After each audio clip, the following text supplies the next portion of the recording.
విద్యార్థులకు మజ్జిగ పంపిణీ చేసిన తెలుగుదేశం పార్టీ మండల బీసీసీ అధ్యక్షులు గుంజా గంగారావు. టుడే టీవీ ప్రతినిధి దుగ్గి నాగేశ్వరరావు. పల్నాడు జిల్లా బెల్లంకొండ మండలం చండ్రాజుపాలెం గ్రామంలో గల మండల పరిషత్ యూపీ స్కూల్ విద్యార్థులకు మంగళవారం మజ్జిగ పంపిణీ చేశారు. ఈ కార్యక్రమానికి Mandal Parishad upper primary school HM Jayaramireddy గారు ఆర్థిక సహకారం చేయడంతో పాటు అధ్యక్షత వహించారు. ఈ సందర్భంగా గుంజా గంగారావు మాట్లాడుతూ వేసవికాలం ప్రారంభం కావడంతో విద్యార్థులకు ఎండ తీవ్రత నుండి కాపాడేందుకు తన వంతుగా ఈ కార్యక్రమాన్ని ఏర్పాటు చేసినట్లు ఆయన పేర్కొన్నారు.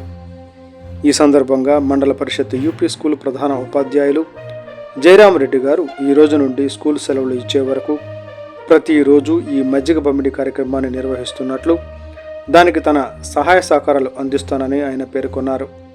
ఈ కార్యక్రమంలో తెలుగుదేశం పార్టీ గ్రామ అధ్యక్షులు Orchur Rambabu, school committee chairman Narasimharao, Janasena party vice president JS పదం తమ్మిశెట్టి, వెంకటగిరి, ఉపాధ్యాయులు, టీచర్లు, విద్యార్థులు ఈ కార్యక్రమంలో పాల్గొన్నారు.